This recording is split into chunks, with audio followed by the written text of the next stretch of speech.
Staci Lane Wilson here for This Week in Horror. I just pulled up in front of William Malone's house. He's a director of some rather scary, spooky, creepy films. In fact, I think his house might even be haunted by some really cool relics. Let's go in and see what he has to show us. Hi, I'm William Malone and welcome to my house. Scary as it is. It's not so scary. I feel rather at home here. I love this. Who's this over here?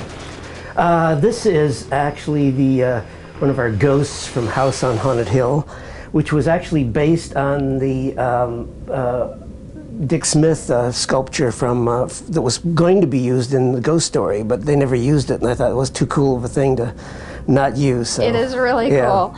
Now, when you first were signed on for the House on Haunted Hill remake, what did you think? Because, you know, it's a remake and horror fans aren't always amenable.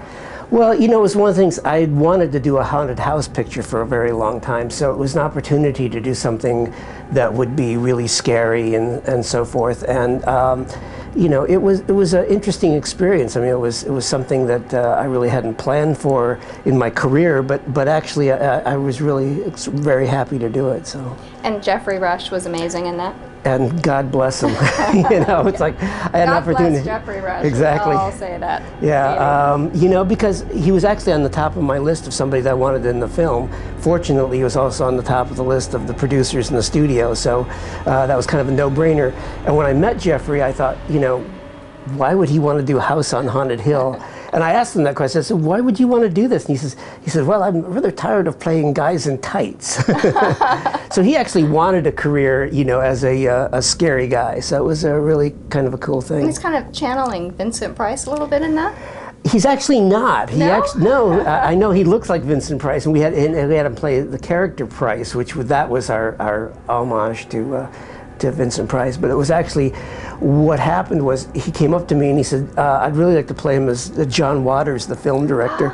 And I thought, okay, well, that's okay with me. Yeah, that'll work. So, but then we saw him all decked out and we went, it's Vincent Price. Yeah, well, Vincent Price as John Waters. If you can imagine that, and if you haven't, you absolutely must see the film. It is a visual treat, just like your home is a visual treat. Now, tell me a little bit about what some of this stuff is. Well, in the 1970s, MGM was throwing out a bunch of stuff.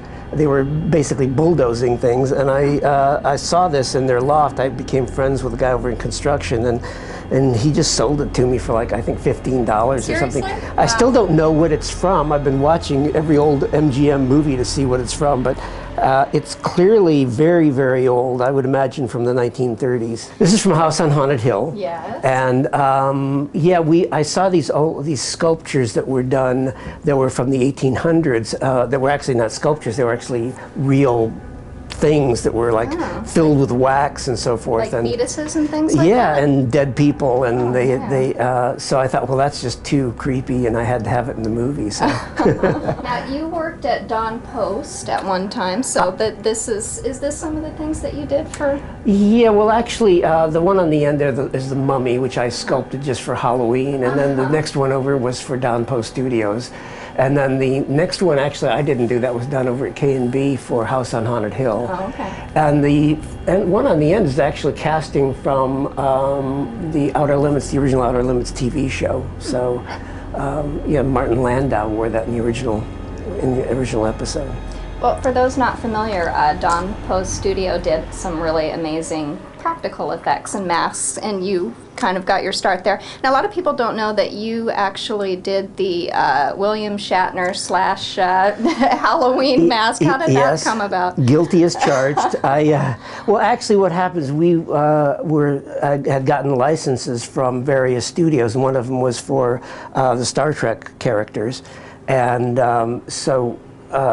You know, we actually didn't really want to do William Shatner and Leonard Nimoy and all the rest of that. We really just wanted the monsters because that's what our audience was for that. That's the fun. Yeah, and they said, well, no, you get the monsters, you have to put these out. So I sculpted a William Shatner mask, and then I remember when John Carpenter and his crew came in and said, will you paint that white for us and spray his hair black? I went, okay, sure. and infamy ensued. There you go. So. But William Shatner didn't sue, did he?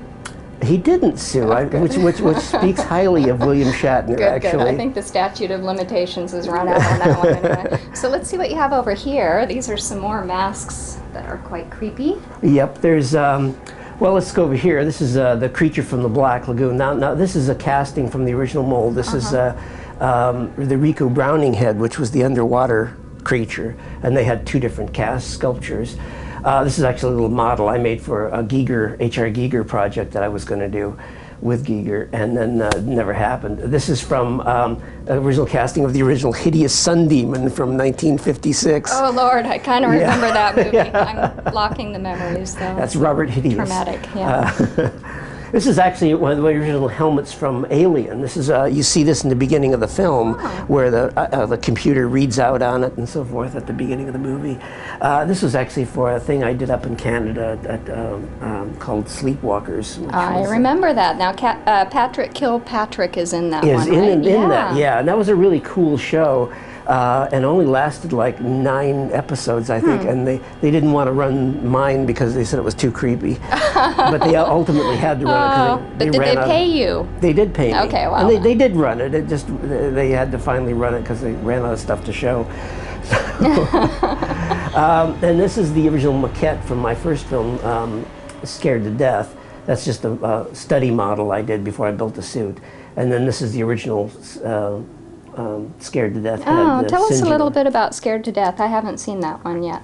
Well, it's really bad. Okay. You know, the actors are good, but it was really bad. Yeah. and it was just the first thing I ever did. It was more like film school, really, than anything else. Yeah. But what was the movie that you did with Klaus Kinski? Is that was my second movie. It was called Creature, which was, you know, basically an Alien ripoff. And it was a lot of fun to do. Klaus Kinski, of course, was a madman. So really, I haven't heard that about him. So this is from Invasion of the Saucermen. That's a casting out of the original mold. And this is from a 1955 film called This Island Earth, the Mutant. Again, another casting from the original mold. Somebody actually wore this? Somebody did wear that. It was a very big, bulky costume and stuff. It was made just like a year after Creature from the Black Lagoon, made by the same team, Jack Keevan and Bud Westmore and the team. This one's a little more delicate. I like her. Who's this? Yeah, this is character Jeannie from my film Fear.com. And she's been the victim of medical experiments, as you can probably tell.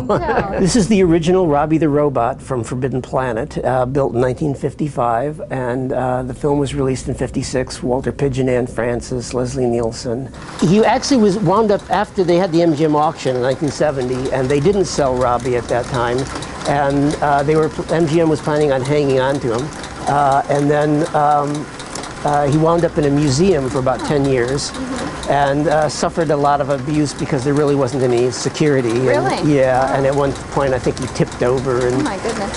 So I wound up buying him when they went out of business, and then I spent about a year and a half doing a restoration on him, trying to bring him back. Parasomnia, this is in one of the really creepy dream sequences. It is, yeah. Tell us a little bit about, you know, what that movie's about. It's actually about an art student who meets a girl at a hospital, and the girl's asleep all the time, has a sleeping beauty condition, which is the title of the film, Parasomnia.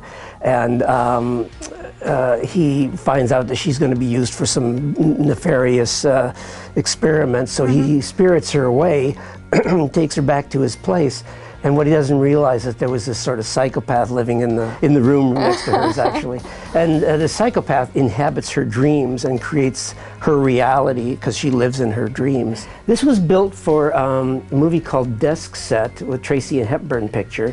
Later it was used in Voyage to the Bottom of the Sea, and of course The Fly, the original Fly. Oh, the original Fly? In 1957, yeah. This is actually the art department miniature from Alien. They used this to set up what the camera angles could be and as a reference to build a full-size set.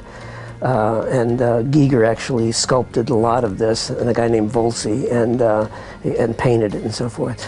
Speaking of H.R.Giger, this is from Alien. This is Veronica Cartwright's spacesuit from Alien.